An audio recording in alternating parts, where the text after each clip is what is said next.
Then I go to chat. Hello, and we are live. It is Get It 2021, episode 5. And today it's my great pleasure to share some time with a man that I've had many and many meals together. Spent lots of time in the Middle East. Welcome, Jace. Nice to have you here. Yeah, thanks, Johan. This is great. I'm excited. Nice to chat again. So your life has changed a little bit because I know you as a service management bigot. And in the last few years, you've sort of changed direction. Tell me about it. So I'm in the midst of something that's a little bit challenging but exciting. So I'm trying to pivot from ITIL to cybersecurity, and it's kind of funny. So over the years, I've delivered tons of ITIL training, and every time people tell me that they have an interest in security, I used to always encourage them, go after it. That's the career of the future. The unemployment rate is 0. That's where, you could write your own ticket. So I'd be encouraging everyone else to do it. But of course, never thought that I had, any potential to join that field. In fact, when I was contemplating doing this, over the last several months, I sort of went in, with a healthy sense of humility that, I probably know nothing about it and need to really start from scratch and really buckle down and learn everything, from A to Z. But it turns out that there's actually quite a bit of overlap between ITIL and cybersecurity. It's not as foreign as I thought it would be. In fact, a lot of the topics that we really stressed in our courses, intermediate level, talking about confidentiality, integrity, availability. I've taken whole courses that only focus on those 3 terms, the CIA triad, talking about security, incident response. There's just a lot of overlap. The disaster recovery, IT service continuity topic, also directly relevant to security, availability. So all this stuff that I thought was, completely external to security, where I'd have to learn everything from scratch. It turns out I've actually got a pretty good baseline of knowledge from ITIL to be able to jump into this field. So that's what's new with me. Yeah, but it's actually not quite true, because I can remember when I started delivering the training that you and Mark wrote. That was still ITIL 2. Yeah, that's right. What I did for you in Dubai, and you were one of the few that already included security as part of as the syllabus taught. So, Well, sometimes you just have to get your feet wet before you understand exactly where you are. So, no, it's been pretty exciting.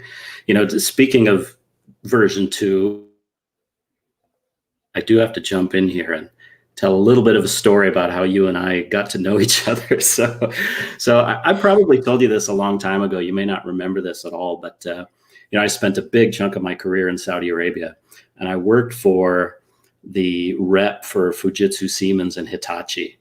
And they hired this team of South African commandos, ex-commandos. These are guys, these were Reiki guys. These were scary dudes, okay? And every time we'd be strategizing over a meeting, they'd be like, Charles, you're going to go establish a beachhead in this meeting. And Quibus, you're going to go expand the perimeter. And you, Anton, you're gonna set up the artillery around the fence line. And I remember looking at these guys thinking, holy crap, are all South Africans like this? Because this was the first time I'd ever met a South African in my whole life. But these guys must have some kind of elevated level of caffeine in their coffee, because these guys were dead serious. Everything was just, crazy scary. So I didn't quite get along with them. We never quite gelled. They had their little huddle that they put together. And I thought, boy, I don't know if I was ever meant to get along with a South African. Well, then when Mark and I started our business, SMME in Dubai, we were just, struggling for trainers. And Mark came to me one day and he said, there's this really talented guy that I found. His name is Johan Bota, and he wants to come here to Dubai and help us with courses. And I told him, I said, hey, take it easy. I said, if we hire a South African, every training day is going to end with some kind of Hulk smash or something. He said, no, this is a really good guy. So yeah, so I remember meeting you, and I think I told you about my bias that I'm a little leery of South Africans because I had only had this very limited experience. But yeah, you and I ended up becoming really good friends, which yeah, it was funny. So there were times where I'd be in Brussels doing courses, and you'd cover for me in Dubai, and then other times I'd be in Dubai and you'd cover in Brussels. But there were those times where we had our schedules overlap because there were so many courses happening in one place, and yeah, we'd go out for a shisha and talk philosophy until all hours of the night. And yeah, no, I really ended up valuing our friendship quite a bit. And you weren't only a talented trainer, you're a really good guy, and I learned quite a bit from you. So this is another aside here to this story. So I don't know if you remember, you gave me this book. You remember this? Guns, Germs. Yes, I remember. Yes, I think you described this to me as a little bit of light reading, and I remember looking at the cover, a short history of everybody for the last 13,000 years. I thought, yeah, that's light reading for me.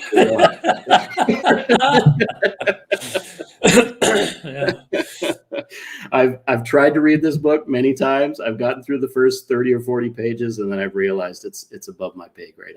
I'm just not intellectually talented enough to absorb it. But yeah, you and I go way back. Yeah, that last statement of yours is absolutely not true. You love to say that, but you're talking BS. So yeah, those were the golden years in Dubai. I think the landscape has changed quite significantly. Yeah, it has. No, it was an interesting time. Yeah, it was a right place, right time kind of situation. And we really had a great team that we put together back then. Yeah, we had excellent trainers, great training coordinators and support staff. Yeah, I mean, it was a really fun time. But yeah, how long ago was that? Because that was version 2 when you first started teaching with us. So that would have been 2005, 2006, 2007. Yeah. Gosh, it's been 14 years now. You talk about smoking shisha. I mean, the last cigarette that I had was the 25th of May, 2009. Is that right? Hey, congratulations. That's great. I didn't have a choice. It was either that or die.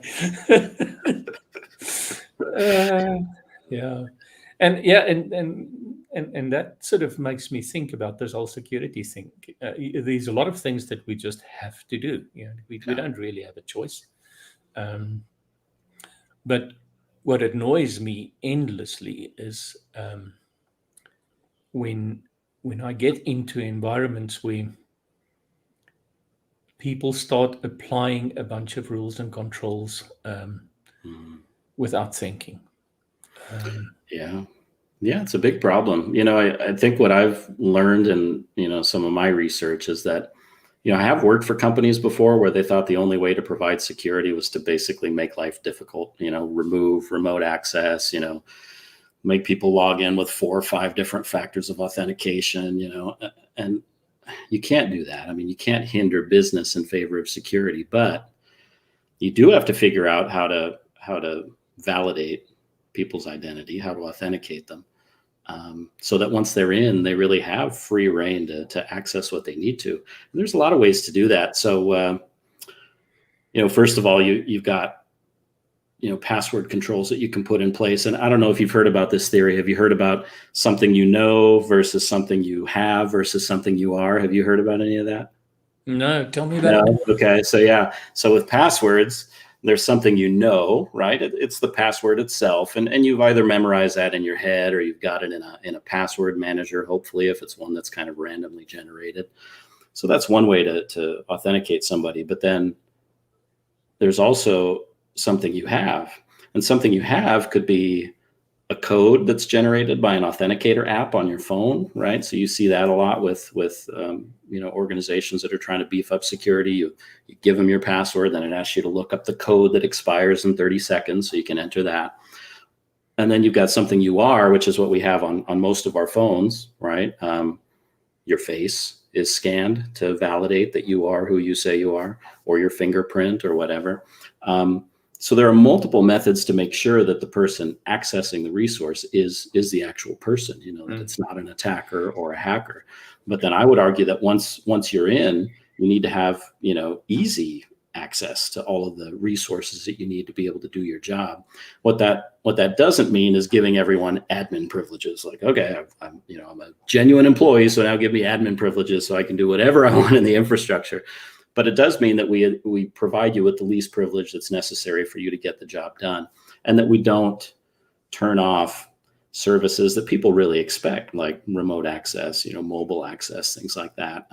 When you start turning things like that off, now you're no longer competitive. I mean, everyone else is able to do their job so much more easily than you. What's the point? So yeah, so I agree with you that some people go overboard with this stuff. Yeah, you're talking about passwords, and I can remember, what was it? I suppose late 90s. We were sitting at the office and we found a number in another city. Okay. And a modem picked up. What does a techie do? Immediately you grab a modem and your phone back. And Telnet got a Unix login prompt. First password that I tried was root in reverse tour. Okay. And there I was, root admin on a Unix box that ran the production system of a large motor manufacturer. Oh, no. So I politely left them some messages, which I hope they discovered. Yeah. Well, that's one of those practices. So most of these operating systems, they ship with a default admin username and a default password, like TOOR. Yeah. And yeah, you've got to change that. I mean, that's something simple you can do that will keep out a whole ton of hackers that otherwise would know how to get in. Yeah. So yeah, go ahead. No, go for it. No, I was just going to say, so the latest password guidance, if anyone's interested in this. I've been using a password manager myself for many years personally. I store all my passwords for my bank access and my, my course logins and my, just about everything in my password manager. And it generates these random passwords. And I don't know if you have any of these, but it's, at capital T, small y, exclamation mark, these big, long, crazy scrambled passwords. And for the longest time, people thought that these were the safest passwords, that they were just too hard to guess. It turns out that they're really hard for humans to guess because we don't know how to cycle through characters and figure out, how to put together a jumbled mess. But computers are really good at this. In fact, when there are brute force attacks and hackers are trying to get into a system, they can run through every combination of those strings in, milliseconds. It turns out that the latest, most strongest password structure is to have random words connected to each other. And what I mean by that is that computers have scanned all of English literature since the beginning of time, and they know how humans think as far as our sentence structure. That's why when you're in Gmail and you're typing, let me, and then it appends to the end, know if you have any questions, or let me in period, or let me check on that period, because they know what you're about to say. They can predict what the next words will be that come out of your mouth based on, previous texts that they've been able to scan.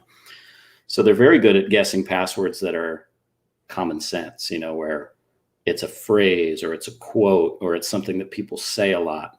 But they're not good at guessing random words that are all placed next to each other, like amoeba, banshee, stone, background. When you put random words together, a computer cannot guess that. And of course, these are long passwords because you're fitting in multiple words. So sometimes they're 50, 60 characters.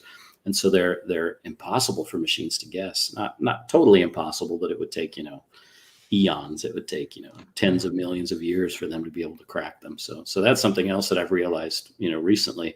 I've started updating my passwords to reflect that. But the funny thing is, a lot of the providers, like my banks and stuff like that, they still have that 20 character limit, and they want to have at least one symbol. And so they're using these very outdated, structures that would actually make you much more vulnerable to getting hacked. So yeah, so that's another example of how companies often get it wrong. Yeah, I can't remember. One of the British comedians had a thing about passwords, and it was so funny. I'll go and look for it and send it to you. Yeah, so, but it was something like, the first thing that everybody did when they needed to do a special character is they added an exclamation mark at the end of their password. Um, and half of the audience were laughing, so clearly that was correct. Yeah. Yeah, that's right. That's something you'd expect people to do. Yeah, there was one comedian I saw once. He was talking about how Google had an attitude now. You know, when you went and tried to create a new password, it would tell you that password's weak. That's a weak password. Who are you to have an attitude, Google? So yeah. So there you go. So, Jace, I suppose there's lots of things that organizations can do technically to protect themselves, but yet all of the data tells us that most of the bad things actually happens, if you take percentage-wise, started in the organization. It didn't start outside the organization. Yeah, yeah. So if I'm a CEO of a company, what should I be worried about, number one? And number two, what can I do to change the behavior inside the organization because at the end of the day, there's legal compliance and in terms of protecting information and all kinds of stuff like that. And ultimately, the CEO is accountable. Yes. So if they're accountable, they must be able to do something. So what advice would you give them? Yeah, so you are right that a lot of the threats to the infrastructure anymore are homegrown, and that's a combination of two things. It's not necessarily sinister intent that we're talking about when we say it's homegrown. Sometimes it's just a lack of information. It's not being familiar with the types of threats that could pop up, like phishing emails, things like that, and being able to spot when something isn't authentic and spot when you shouldn't be clicking on a link. So there's a lot of accidental occurrences of security breaches due to our own staff. So yeah, it's not always, bad intent. But I would say that, this is kind of in my wheelhouse. The very first thing that a CEO should think about is awareness training. Yeah, I mean, just making sure that people understand what kinds of threats we face, what kinds of threats our competitors have dealt with in the past. Some of those big, scary, embarrassing news stories that have popped up that people don't necessarily follow on their own, but that we can educate them on. And, just telling them a little bit more about some of our policies. I mean, a lot of these phishing attacks that have been successful are things like, a fake email saying I'm an HR representative and we need to process your end of year bonus. So click on this link so we can verify your social security number again, and then get the transfer to you. People don't know that the company policy is that we would never ask you for that via email, or that once you're onboarded, we have all of the personal data that we need to be able to, execute transactions. So awareness training is a big one. I mean, again, we're all professionals. We all work in the same organization, but, security is a whole different universe for many people. I mean, if you're someone who works in, finance or HR, I mean, it's not something that's top of mind. We have to make it top of mind by making sure that people are trained and that they know what's going on. And if there are some serious new threats that have come up that are affecting multiple competitors simultaneously, sometimes just doing a regular awareness session isn't going to be enough. We can't wait until next quarter to notify people about this. And we shouldn't just email it out either. We may need to get people together, either through a live stream like this or in person to impart that information to them quickly, because that's really your best defense. The more people know about what's going wrong for other companies, the quicker we can spot it. So that's a big one. Other than that, I did mention this concept of least privilege, and this is something that's really pretty prevalent in security situations. You want to look at people's roles and find out which resources they need to actually do the job, and make sure that they have just enough privilege to do that. It's tempting to just set up, global groups where you define kind of an average level of permission that you think most people would need, and then just add everybody in and, not worry too much about whether people are overextending, the access that they need or not. It's easy to do that, but it's dangerous because, even if even if an insider isn't necessarily executing an attack, but someone's used their credentials to try to execute an attack, the more privilege they have, the more exposed you are, the more they can move laterally from one system to another. So you do want to, make sure that only the privilege that's necessary to do the job is what's granted. And I could say you could even apply that in your own personal life. Anytime we get a laptop or we get a desktop at home, by default, you as the owner of it, you're giving yourself admin privileges so you can install stuff whenever you feel like it and all the rest. But it's also smart to just create a separate account for yourself where you're giving yourself the privileges to browse the web and read your email and, create documents and do all the things you normally do. But then when you need to install software or you need to uninstall something, well, then log into that admin account and do it. But yeah, it's not necessary for us to have those maximum privileges running 24 hours a day. So that's a big one. And then, other than that, just segmenting your network, making sure that if someone does get into your infrastructure, they're confined to just one part of it, that it isn't a free-for-all, that you can move from system to system and router to router and see what's going on in all kinds of different places. You really need to make sure you have that segmentation so you can contain an attack, like a ransomware attack, for example, to just some of your components and not all of them. So that's another big one. Okay. And that sort of brings me to the natural next question. If you talk about containment and network and resources, is people quite often ask me, yes, but what about cloud? I mean, there's not a ton that we can do in terms of cloud providers' infrastructure.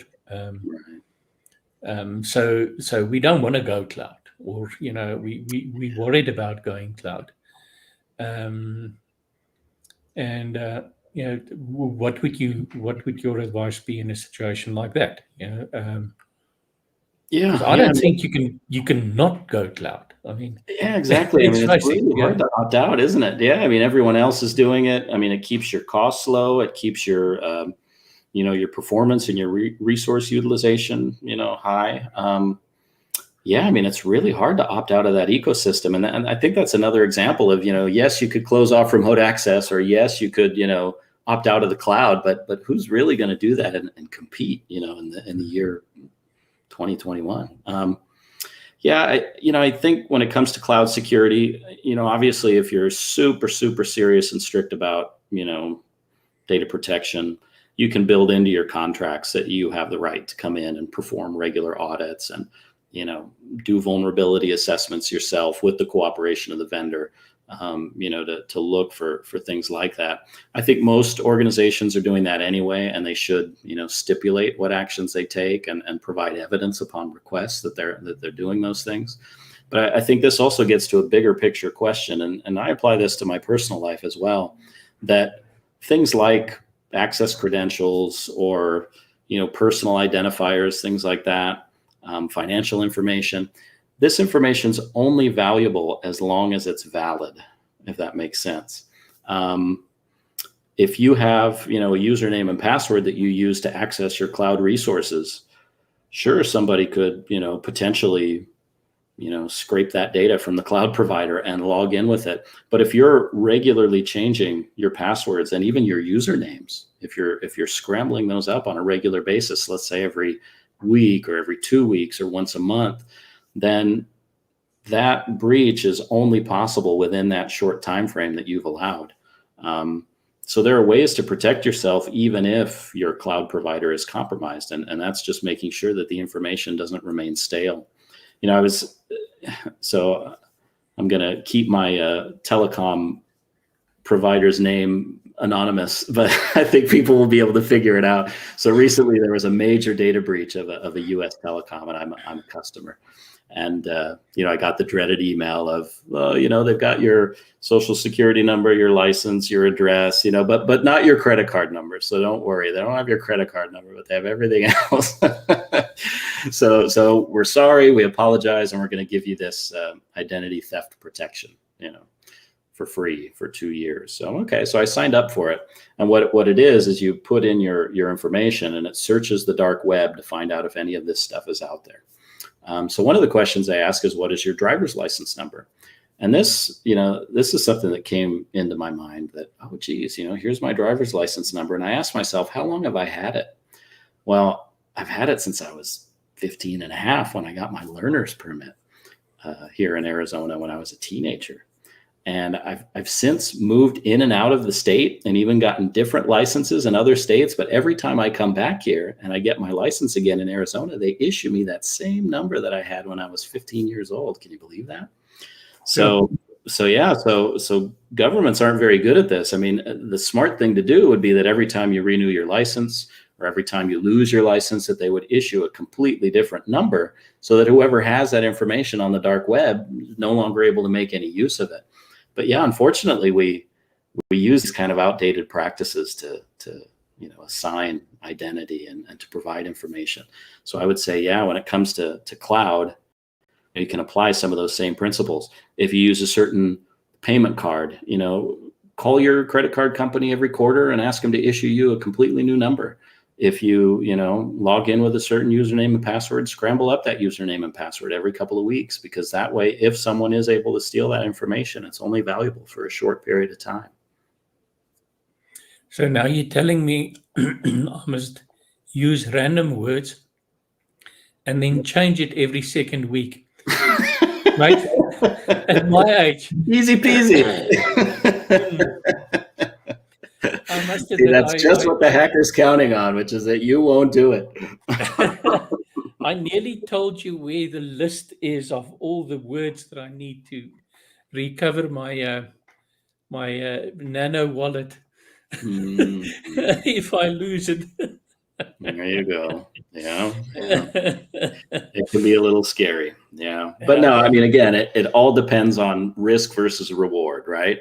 I mean, if you really feel like this cloud provider isn't sharing security information with you, will never provide any evidence of an audit, won't let you come and do a vulnerability assessment, and you just feel like it's a complete black box and that, your information could be, stolen at any minute, well, then, maybe to put your mind at ease, you do those, bi-weekly password and username changes if you have that fear.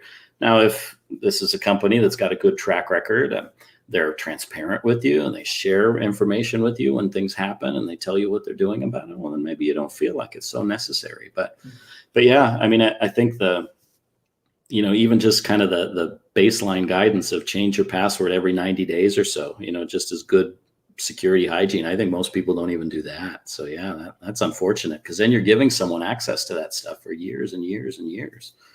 Yeah. In fact, on this identity theft website, they scanned for my personal email address, and they said this email address was listed on the dark web in 2008 because I had a MyFitnessPal calorie tracking account on my phone, and their database got hacked.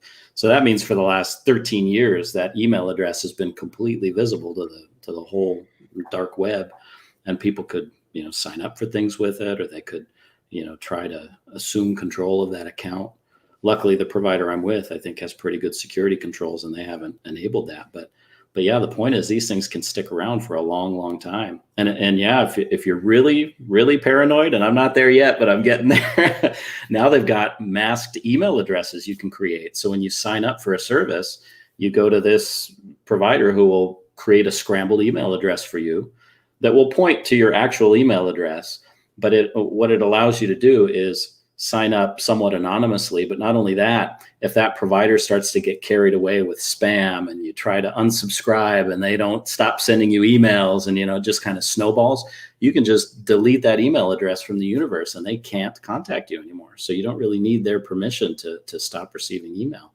So there are all these things that I think, in the coming years, people are going to get more used to, that every email address should be anonymous. Every username should just be a scrambled up jumble of characters and letters and numbers instead of it being your actual name, because those are things that really make it difficult for hackers to figure out who you are and what you're up to. And we see more and more that there's legislation in terms of the protection of personal information. Mm-hmm. But I suppose it seems like GDPR is working. Mm. I mean, we've got similar legislation here. It's not working. So, I mean, but once again, there's this accountability of the CEO by default, unless you've appointed a information officer, Right. and those requirements can be quite onerous. Yeah. So, what is your experience? Do people take these things seriously? And if so, how? I mean, what do they do? Yeah. So, I mean, I'm by default the information officer of of my company, and I personally just feel that I want to delete stuff. Yeah. Right. It's the easiest thing for them not to appear. It's just put them through the shredder, or use a multiple write delete tool that does, I don't know, 21 patterns on your hard drive or something like that. Yeah, right. If there's no software, there's no vulnerabilities. So there you go. So I suppose what I could do is I could unplug the internet. Hey, that could also There help. you go. No internet connection, no hacker intrusions. There you go. No ransomware.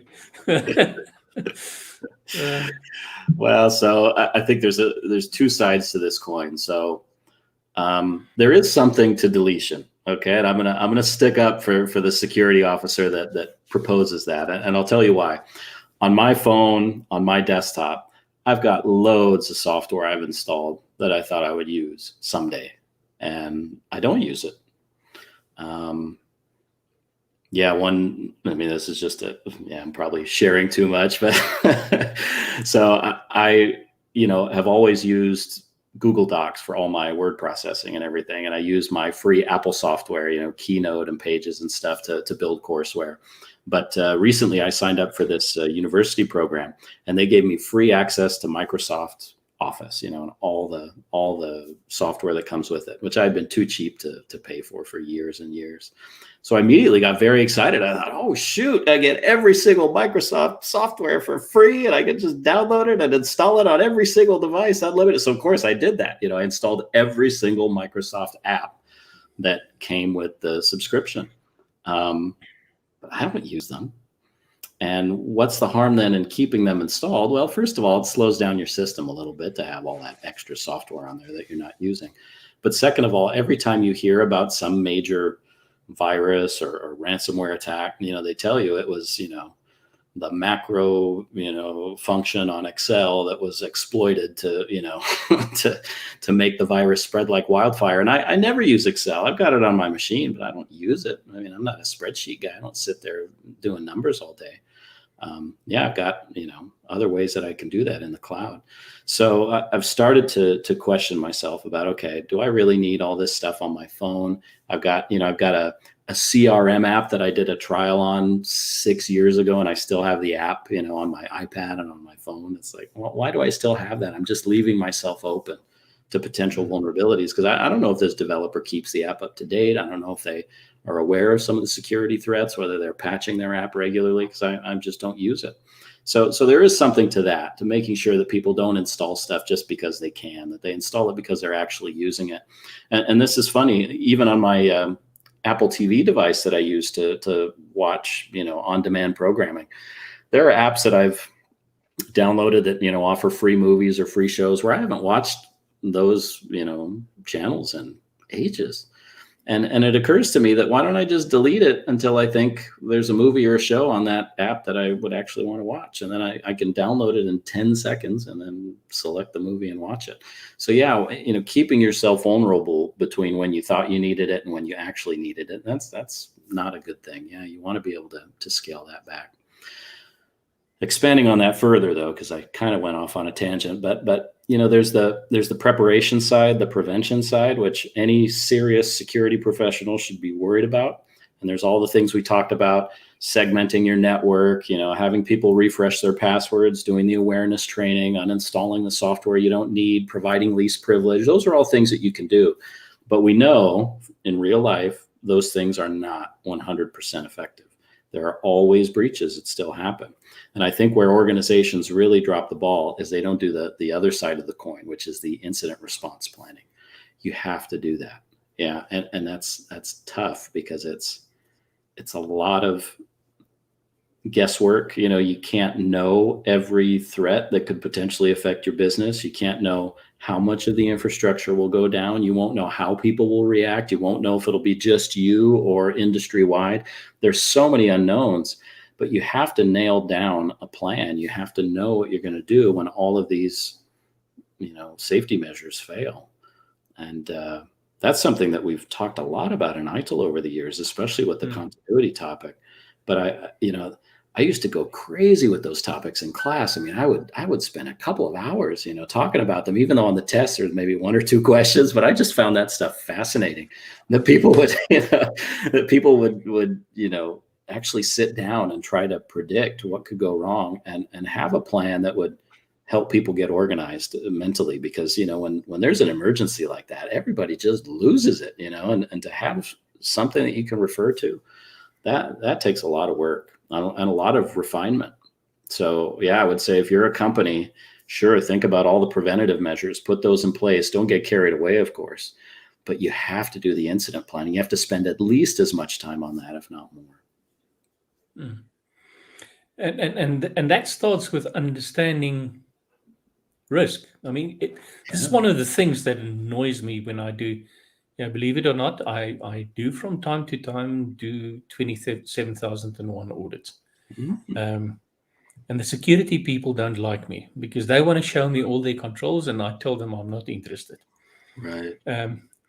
I want to know what are your goals and objectives. I want to know, what are the risks from an information perspective to you achieving those goals and objectives. And then I only want to know about the controls that relates to those risks. And I mean, that's written into the standard. It's not me wanting to know it. It's the structure of the standard. Right. And yet people just, I don't know what it is. I mean, every time somebody tells me they want to go 27,001, the first thing that they do is they jump into an annexure. And I said, it is annexure A because why is it not part of the big part of the standard? Yeah. But you're quite right that all of that incident response, all of that stuff basically starts with trying to understand what could happen. Yeah. And risk. And that's changing every day. So I read an article just a couple of days ago where they said the majority of major ransomware attacks happen on holiday weekends. So anytime there's a 3-day weekend, like here in the US, we have Memorial Day and Labor Day, and anytime you have a long weekend like that, they assume all of the security professionals are at the beach with their family, and they are. So that's the perfect time to strike. That's the perfect time to strike. Yeah. If it works, it's not an assumption. Yeah, that's right. That's exactly it. Yeah. So this major Colonial Pipeline attack that happened last time, that was in May over Memorial Day weekend. Yeah. And then this last Labor Day weekend, everyone was on pins and needles wondering what was going to happen. But I think after Memorial Day, companies have started to figure out, you know what, we need to put our security professionals in on the long weekends, and then they can make up for it later on a different date. But yeah, I mean, these are the kinds of things where, it's convenient to want to evaluate risk one time, right? We're going to sit down, we're going to have a big risk exercise. We'll bring in Johan Botha and he'll tell us whether we've got them right or not. But then after that, if you're not constantly reassessing every week, every month, every quarter, you're gonna fall behind. And that's the major lesson here, is that these threat actors, they work hard. I mean, people think it's just, a 300-pound, pizza lover sitting on his bed, typing away. It's not that at all. I mean, these are persistent threats. These are people who will do the reconnaissance. They'll think about it for a while and observe what you're up to. And, they'll try to figure out what's the best exploit that I can put together here, and what's the best way to deliver it. Who would be the one person who wouldn't know what this is, wouldn't recognize it, and would fall for it. So these are people who are doing a lot of long-term study. And that's in the private realm. If you worry about, state actors, I mean, they've got years and years and millions of dollars where they can just sit there and take their time, and they don't have to launch any attack until it's absolutely advantageous. So yeah, it's a tough situation. You've got to constantly reevaluate. Yeah, and something like an audit, we think, hey, if we pass that audit, we're golden. That means no more risk. I mean, those kinds of audits, they need to happen much more frequently. Yeah, and they need to be associated with a little bit of pain. It's not going to be all smooth sailing. Yeah, you got to point out where there are holes in the planning. Yeah. Yeah, and I suppose the only thing that we know for sure is that that something is going to happen. Yeah, that's right. It's just a question of when. Yeah. Yeah, and if you're not doing that response planning, you're in big trouble. And that's not just on an infrastructure level. How do we, back up our data? How do we execute a recovery? How do we contain, whatever's trying to spread? It's also the crisis management side of it.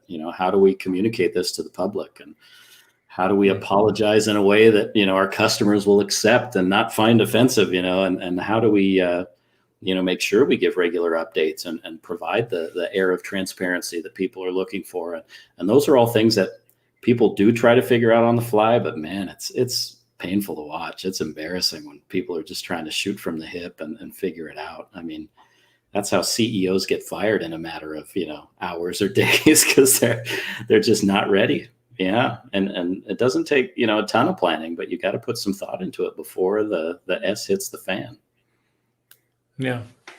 So yeah, that's interesting. Lately, quite often when somebody says they're going the 27 route, and my immediate response is, you can just as well do 22301, because half of the work is the same. Yeah. It's about understanding risk, and your risk response may be slightly different. But it really starts with understanding risk within your context. And I think that's an important concept also, within your context. That's right. Because otherwise, as you said earlier, then these people with this, what do we call it? Building walls around us will protect us. There's another word for it. I can't think of it. Okay. Yeah, but doesn't matter how many. I mean, the mere fact that you think that you're going to build a wall around you is a risk in itself. Yeah. Yeah, that's right. Yeah. So. Yeah, we used to talk about that in the continuity course in version 2. Do you remember we had the recovery options? So we had, do nothing, which is always my favorite. Do nothing. Oh, what the heck is that? It means you actually do nothing. You accept the risk, and if you're wiped out, you call it a day. You close the business. Then we had manual workaround, which was, fall back to pen and paper, which can't be done in every circumstance. You got to look at the context. I don't think it can be done today anymore. I mean, it's almost impossible unless you're doing something super simple. And then the third one in V2 was Fortress, which was that's the word. We're gonna build this sucker out in the desert, on a sand dune with a 20-foot concrete wall around it, with 2 guys on turrets holding onto the machine gun trigger. This is how we're going to protect ourselves, which of course you can put all that, physical security in place. You can even have, firewalls and intrusion detection on your perimeter, but stuff's going to happen. I mean, yeah, you're never 100% scot-free. So yeah, you've got to plan ahead. You got to anticipate that. So talking about fortresses, do you know where the word undermine comes from? No, actually. Where does it come from? So in the days of castles, you had sappers then, engineers. Okay. And what they would do is they would dig tunnels under the foundations of the castle. Mm-hmm. And then they would chase a bunch of pigs in there and set them alight.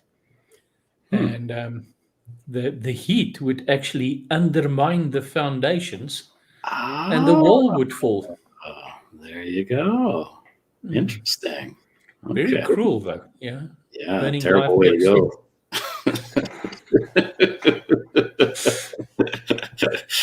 Oh man, so the whole foundation would buckle and it would just kind of implode on itself. Oh man, that's scary. Oof. Well, it's a pretty good metaphor, though, for a security situation. Yeah. Yeah. What you least expect to happen suddenly does. Oh, boy. So your focus has clearly shifted, but what impact is this now going to have on Good Cert? So are you also going to focus on cybersec things in Good Cert? And if so, are you going to do that with the exclusion of other things that you used to do? Yeah, it's a good question. So I have ambitions, but of course, the best laid plans are always subject to chaos. So I've really loved training over the years. I mean, it's been my life's calling. I mean, I've enjoyed every minute of being able to travel around the world and meet people of all stripes and get this information across to them and have those moments where people light up and, suddenly have that aha moment. I mean, it's just been great. And making friends like you and Mark and, Frida and Charmaine and Mosa and, the whole team that we had back then. I mean, just incredible stuff with Good Cert. My timing was a little bit off. So I wanted to go through kind of a digital transformation journey, and this fire got lit under me because I the first course that I was going to put online as a self-paced product was Verism, which you're the guy who put that inspiration in me. But yeah, it came up with such a clear definition of what digital transformation was, that you're not just taking your existing services and putting them online. You're trying to figure out how to leverage that modality in a whole new way, how to redefine the way you provide services so that people can understand it. So what I did was I wanted to migrate from, being a face-to-face kind of, live instructor kind of a model to something where people could just run through a summary of what the course is about really in record time and be able to pass the exam. In other words, I wanted to create a business for certification addicts, people who like me find out about a topic and just want to get certified at every level immediately, don't want to wait. They're really impatient.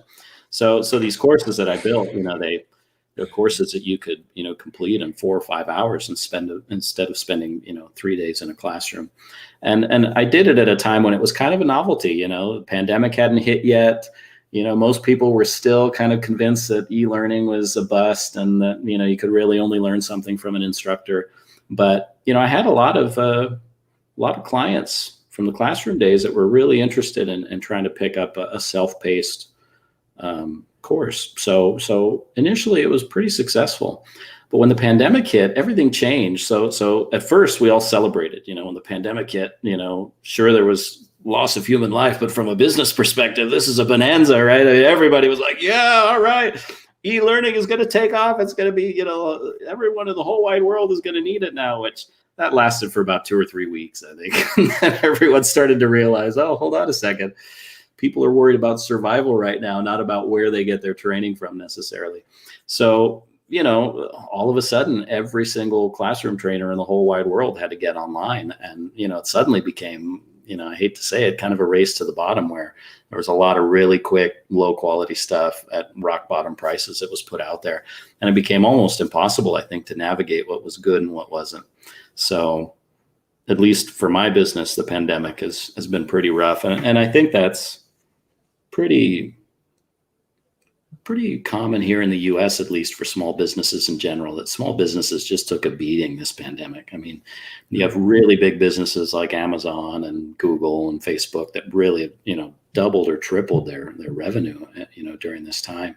But small businesses in general have just been nailed. And, a lot of my customers were small businesses. I was a small business myself. So yeah, so kind of in a situation where you gotta rethink where you are. So yeah, I guess, my ambition moving forward is to do training. And in fact, I've gotten some certifications recently, the ISACA Cybersecurity Audit Certificate and the NIST Practitioner Certificate, which is really interesting. NIST is the National Institute for Standards and Technology here in the US, and they have a whole cybersecurity framework that they offer. So I've recently gone through that program and passed the exam at a trainer level. So I would like to. What's that? COVID NIST. Or No, is it's it not the something? COVID NIST. Yeah, it's actually so it's called the NCSP, the NIST Cybersecurity Professional Certification, and it's Okay. offered through APMG. It's actually endorsed by the federal government here and the Okay. UK's own security department. So in the UK, it's really taken off like wildfire. Just about any contractor who works for the UK government in IT has to be certified on it. And here, that's also on the cusp of happening. So I would like to do training in those areas, but I think, I've also, and this is how I navigate things is, you go and you seek out podcasts and different perspectives and you try to get, kind of your assumptions challenged and everything. And what I've heard is that, not only is there a shortage of technical people in the security space, but that there's a real shortage of people at the executive level when it comes to security. So there's a role that's very prominent. It's the CISO. You've probably heard of, the Chief Information Security Officer. And when I hear people who coach CISOs for a living talk about all the challenges they face, I mean, it takes me all the way back to all the ITIL training we've ever done. It's, you don't know how to prioritize the risks that the business has. When you present something to them and they say no, you take it personally. You don't know how to communicate what you're doing to the rest of the organization. No one else is up to speed. You're making decisions in isolation. You're not, giving the teams a heads up about what's coming. You're introducing changes that, mess everything up. And, so there's a unique talent to understanding that situation and being able to communicate with so many different stakeholders all at once. And so it would be my ambition eventually to work for a larger organization that would, think that I would have the talent to be a CISO. But I've still got a lot more that I need to do on the certification side. Right now I'm interested in doing all the CompTIA certifications, which are kind of a baseline of exams for security professionals. So they have their A+, their Network Plus, their Security Plus, their Pen Test Plus, their Project Plus. So there's all these courses that teach you about, penetration testing, about, basic security controls, networking hardware, how to configure it. So I want to have that, that basic technical knowledge. But I think in the long run, I would like to work in a CISO role and really help organizations with those communication issues, which is, something that's been there since the beginning of time, but it's something that we've consistently, talked about in the ITIL courses. And you remember this, especially going back to V2 managers and the V3 intermediates. We did exercise after exercise, essay question after essay question that was really addressing those key points. How do you understand what the business cares about? How do you pitch it? How do you put together a business case, a cost versus benefit analysis? How do you communicate to everybody else what's going on? So yeah, so that's kind of what I'm thinking. But again, that I'm kind of in the early stages of this, and things can change. So yeah. Yeah, I think at the end of the day, it's all about common sense, Mm-hmm. and it's either fortunate or unfortunate. There's not a lot of people with it. I mean, I think for those that's got common sense, it's a blessing. Yeah, but it's that classic problem, right? And we used to see this when we would talk to clients and do consulting and stuff like that. Usually the person who's promoted up to those senior positions, it's the person who's been there the longest, the one who kind of worked their way up from, the service desk analyst to the network technician to the, team supervisor or whatever. And then, they finally get up to a point where they're sort of at the top, top tier or top rung of where they need to be on the ladder. But do they have all those soft skills, and do they really understand how to talk to people on their level? There are coaches out there that help people with that technical background get up to speed, but then, there's some, like you said, who just kind of lack the common sense, come into the role because they've earned it, right? But then they're not sure how to handle all of those miscommunications. So. Yeah, I don't know. I come from a very technical background, and it's great to have the background, but and I hear that you're saying that you want to do all this technical stuff. I think you can use your talents better in the way that there's maybe a little bit less, I don't know, competition. Yeah. But No, that's yeah, true. security is certainly a very interesting subject. Yeah, Yeah. and certainly something that's not going to disappear. I mean, it's not going to go away. Well, and it's ever evolving, and you and I, I think can claim this, that we're lifelong learners. We're people who like to, be challenged by new information and new topics, and we like to poke holes in them, and we like to rip them to shreds and put them back together. And yeah, I think in security, that's kind of an inevitable condition to be in, that things are changing so quickly that what you're learning now in a year, it's going to be, potentially obsolete, and you've got to learn all kinds of new stuff again. So yeah, so that to me is exciting. Just I'm quickly thinking of something. When you showed me the first time what you were doing was good said, I thought it was quite strange.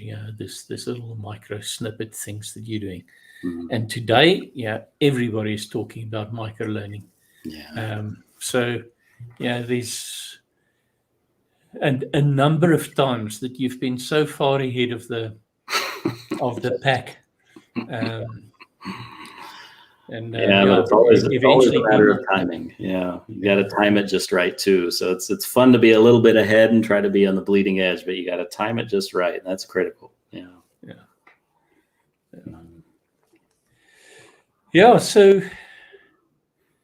should we get philosophical now? Is this the part where we start thinking about the shape of the universe and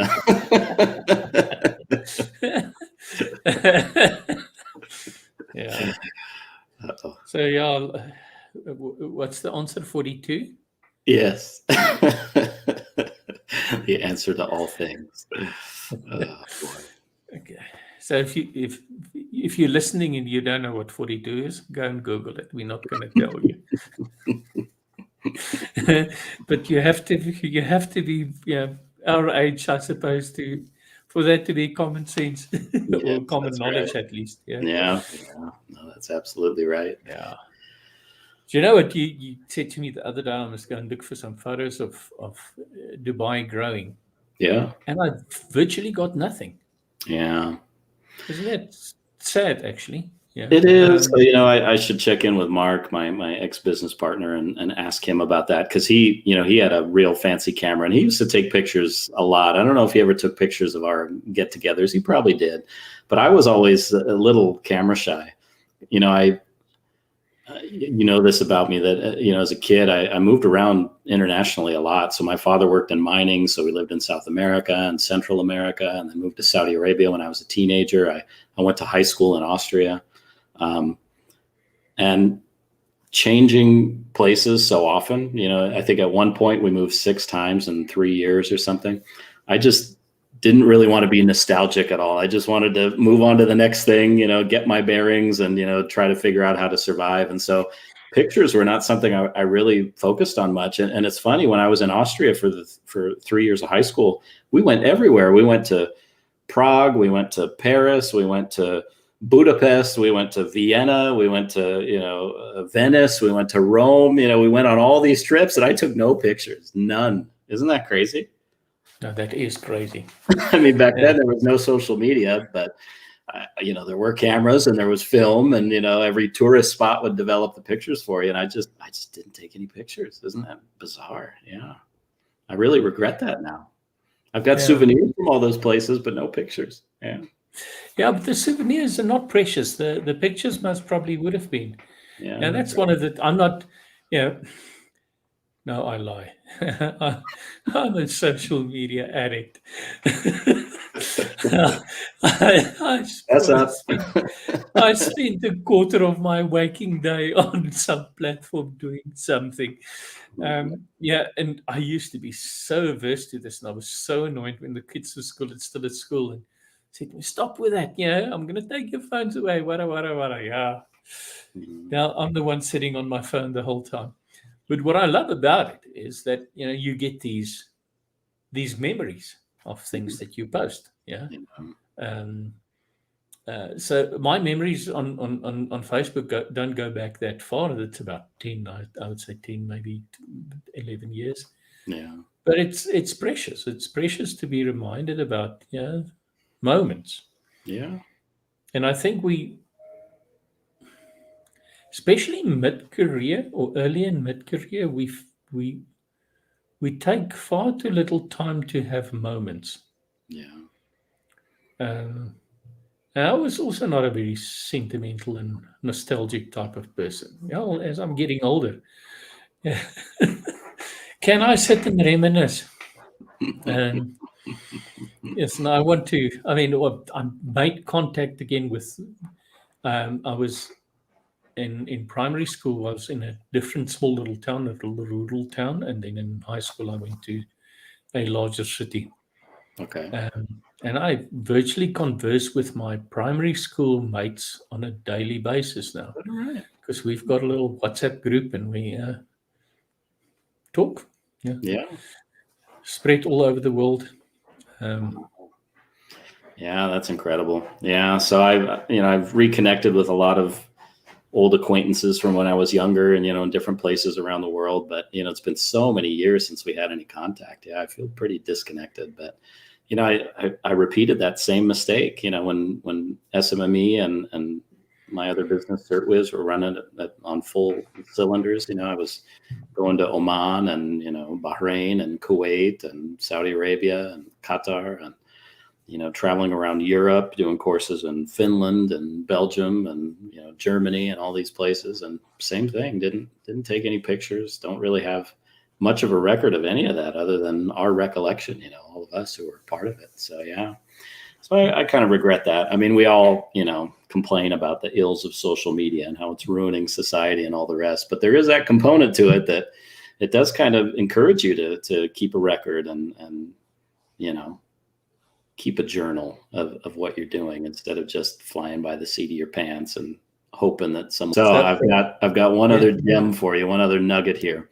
So I'm studying cybersecurity with a university here that's completely self-paced, and I've been running through these courses so fast. They tell you this one's 8 weeks and this one's 12 weeks, and I do them in like 3 days. I just love it. Okay, but yeah, the last class I did was critical thinking. And do you know what critical thinking is? Do you know the textbook definition of that?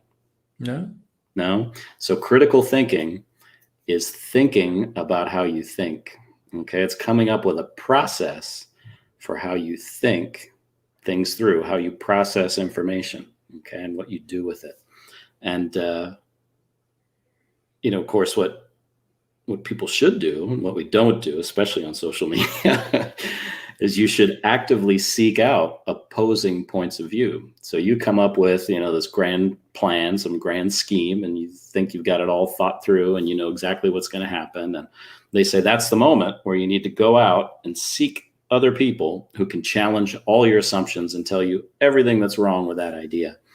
And what I love about that definition is that when I've worked with guys like you and Mark, we live for that. I mean, the only reason we get together for dinner is just to butt heads on stuff. And I love doing that because, you come in thinking, oh, I'm hot stuff. I got this all figured out. And then suddenly, your balloon is just popped.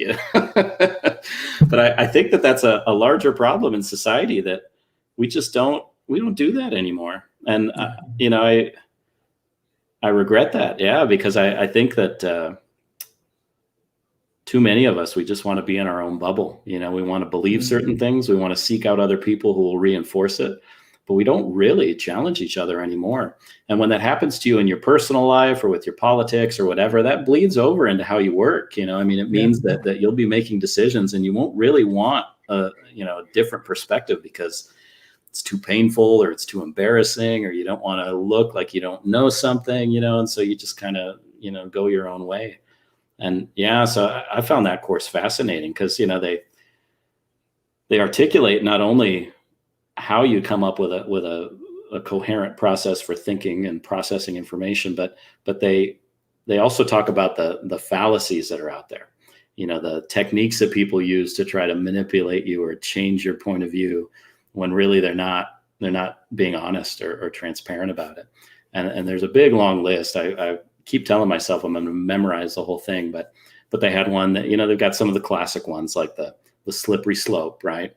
Oh, we can't do anything. We can't even take a little teeny weeny step, because if we do that, our worst fears will be realized. It'll snowball into something that's completely uncontrollable. So that's a way of just, doing, deciding to do nothing. There's the appeal to authority, which is, you might think that I'm, full of S, but, so-and-so who's this big celebrity or this big politician or whatever, they endorse this point of view, so it must be right, or the false analogy. I think I saw this on the news the other day where they said, leaving Afghanistan is like throwing your baby in the pool and letting it drown or something. What's the relationship between those two things? But people do that. They come up with these analogies that are just so horrible that you'd think, oh my gosh, that is such a terrible thing. Or the shoot the messenger fallacy, which is, oh, I can't believe you because, you're a so-and-so and you believe this and that, or you voted for this person. And so there's this whole toolkit of techniques that people can use, whether it's, on social media, whether it's, in the media, whether it's, between people in the workplace, whether it's between friends or whatever, where people are always trying to get the upper hand on the other. And if you're not aware of how those fallacies work or how people use them, then you're vulnerable to them. I'd say it's almost like you could compare the human brain to a computer, to a, CPU. A computer needs antivirus software, and you've got to update those antivirus definitions regularly. And if you don't, then you don't see what's coming. And when there's an attack or, some kind of software that wants to manipulate the way you work, you can't stop it. You can't prevent it because you're unaware of it. And I think we as humans, we're not good at repopulating our antivirus definitions, because you only get that from butting heads with people and challenging assumptions and, really, really pushing people. And sometimes telling them harsh truths that don't feel good, but that's all about improving your ability to protect yourself. So I see a lot of parallels with security to just the human condition and the human mind. But the sad thing for me is that if I look at society today, if somebody has got a different viewpoint, that's not part of the viewpoint of the group or the mainstream or the whatever, instead of debating and challenging and questioning, the response is, you're an arsehole. And I actually miss the classics in our education system. And I think last time I spoke to her, I think it was Suzanne, I said, okay, you don't have to go that far classic. For me, a classic is Zen in the art of motorcycle maintenance, because that's about reason and didactics and argument and being able to sustain it, and go and read it. But converse, question. I think that's most probably one of the most critical skills that you can have. And quite honestly, people who can question can solve problems. And I think that's most probably the most unique skill that you can have, because there's so few people who can solve problems today. Yeah, well, and I still think it's two sides of the same coin. So you have to be able to question things and challenge things, but you also have to be willing to take the heat, right? I mean, you have to be willing to take your own medicine. And that's where I think people really have difficulty. It takes a certain level of emotional intelligence to accept being insulted. I mean, it's not an insult, but it is an insult, right? I mean, it's saying you thought you had this all figured out and you don't. And here's why. 1, 2, 3, 4, you're an idiot, right? But that's good. I mean, it's good to be called an idiot sometimes, because it wakes you up. It gets you to think, oh, wait a minute, I didn't think this all the way through. There are all these other things that I haven't considered yet. But that can be painful, and I think for people with a low emotional intelligence, they take that very personally. So they're happy to dish it out. But yeah, to be on the receiving end of it, yeah, it doesn't feel good. And so you try to avoid it at all costs. And then of course you can sometimes, corral a whole army of people, on social media to, pile on and help defend you. But yeah, I mean, I don't see why You're should. still an idiot. Yeah, I mean, you're still an idiot. You still need to do something about it. Yeah. It's not easy to say. As I had to say a few months ago to you, that say, sorry, Jace, I was an idiot. Yeah. So I've been guilty of all this stuff. So I'm complaining about everybody else, but I do it too. But I'm trying to question it. I'm trying to reassess. No, that's it. I mean, yeah, it's a tough thing, but realizing that nobody's perfect, that we all make mistakes, that we need to learn from those mistakes, and we have to be willing to point them out. And you don't point them out through self-analysis always, right? You can't just sit there and say, what's wrong with me? It's really hard to do that without external feedback. So you need to be willing to butt heads with people. Yeah. I think that's missing anymore. Yeah. It's just too bad. I mean, there's, I have lots of colleagues and friends and stuff that I disagree with wholeheartedly on politics or, social justice or whatever, but I'm happy to talk about it anytime. And sometimes those discussions get ugly and they get personal and all the rest. But I mean, how is it any fun to just go in with one point of view and just stick with it and never change it? I mean, that's no fun at all. Yeah. So anyway. And you're right. I mean, many of those conversations in the restaurant at the back of Ibn Battuta was like that. Yeah.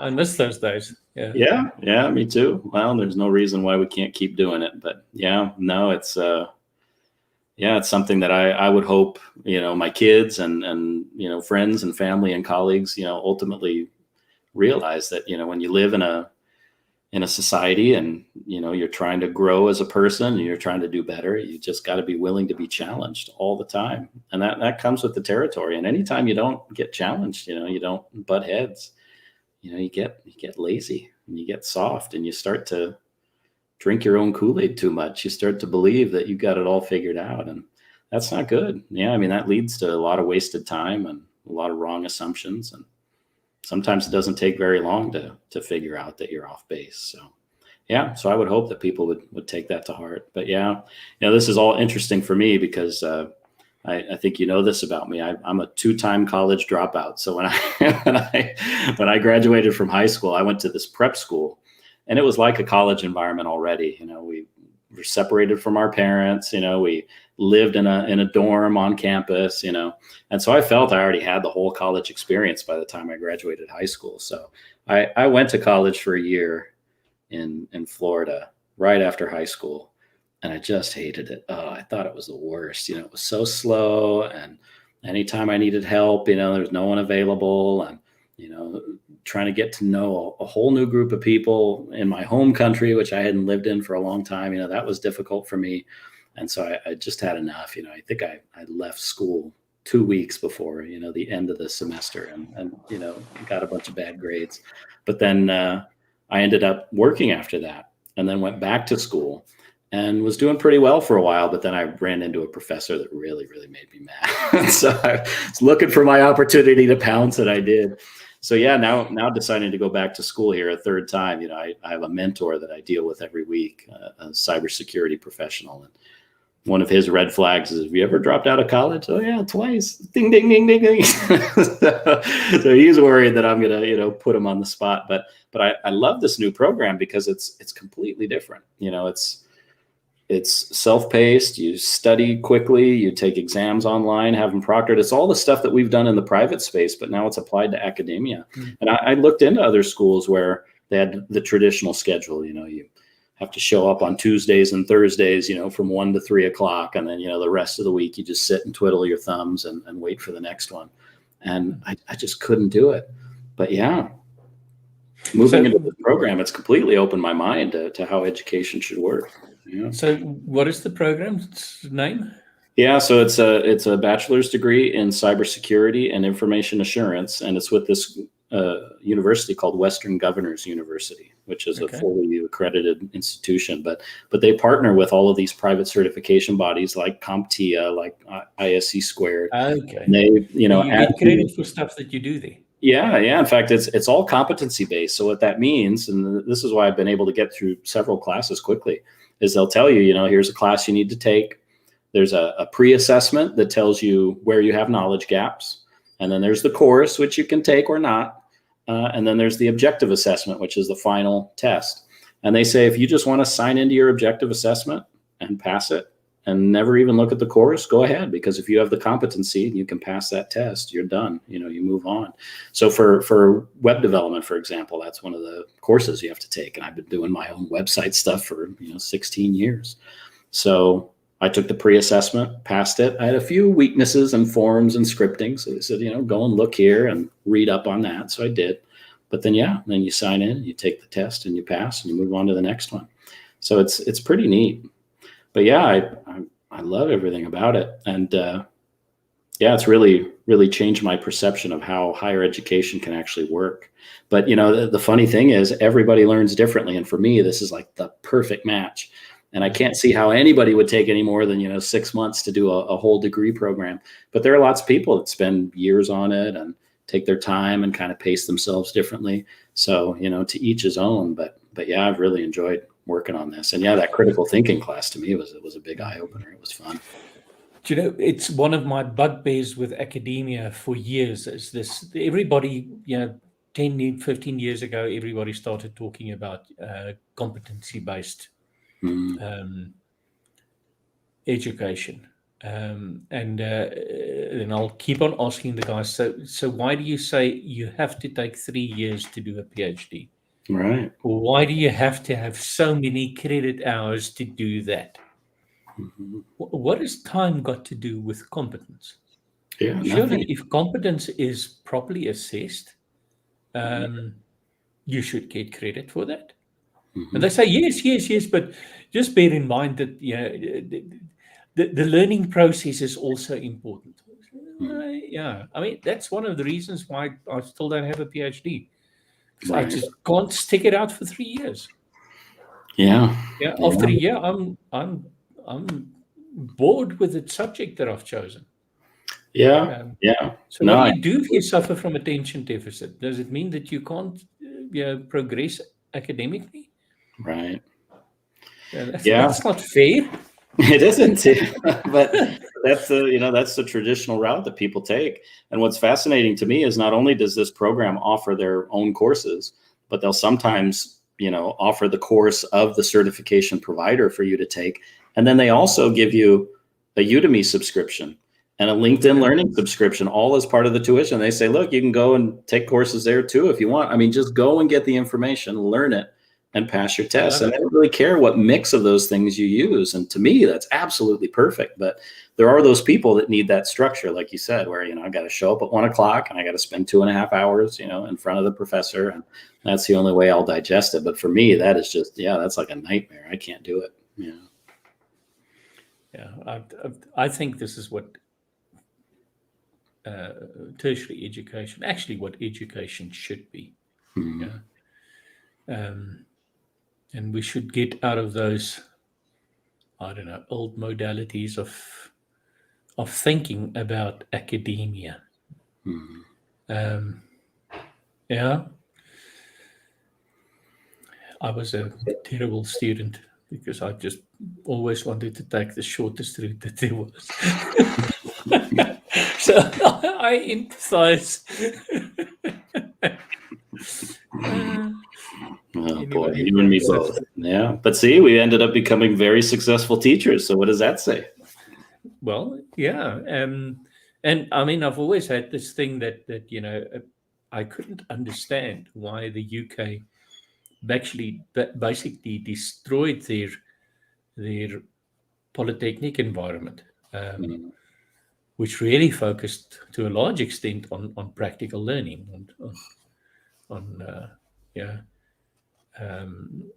turned everything into universities. And the same happened in South Africa. So all of our technicons and technical colleges or technicons at least, technical colleges maybe not, were turned into first universities of technology and later amalgamated with other universities. So, that learning by doing element just disappeared, Yeah. which is terrible. And to my experience, close to half of people that I work with are kinesthetic learners. Right. And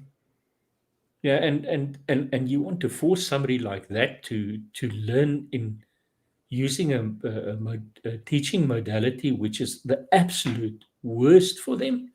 Yeah. No, that's not on. It's not fair. It's not right. It's anyway. Yeah, no, it does cheat people, and they end up having a poor view of education in general, even though it's really just a mismatch in the way it's delivered. But yeah, I mean, I think you're starting to see things change, not only as higher learning starting to adapt, but the high school where my daughter goes, they have a welding program. So you're a certified welder by the time you graduate high school, and they place you. They get you a job immediately because there's a huge shortage of welders. And all these kids do basically every day is they go into the welding shop and they repair stuff. They have a sports medicine certification. So they have students treat the football team, when they have a game.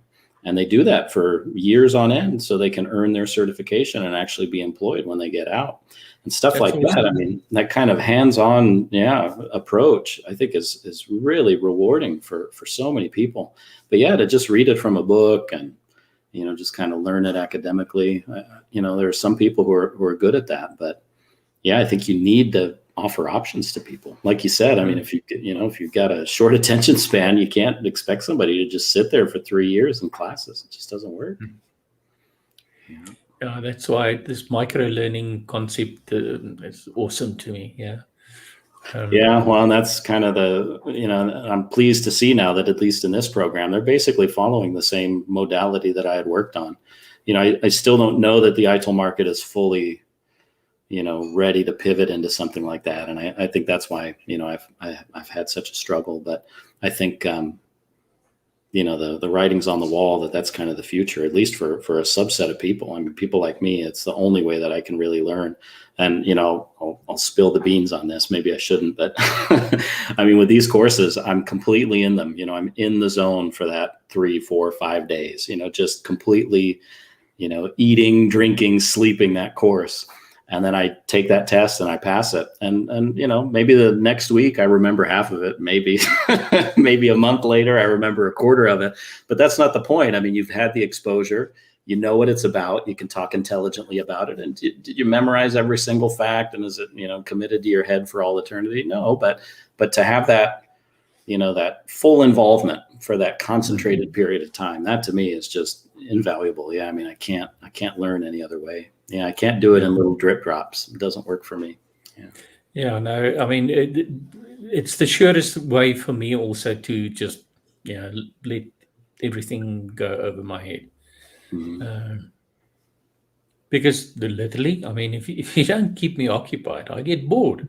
Yeah. And if I get bored, I start causing trouble.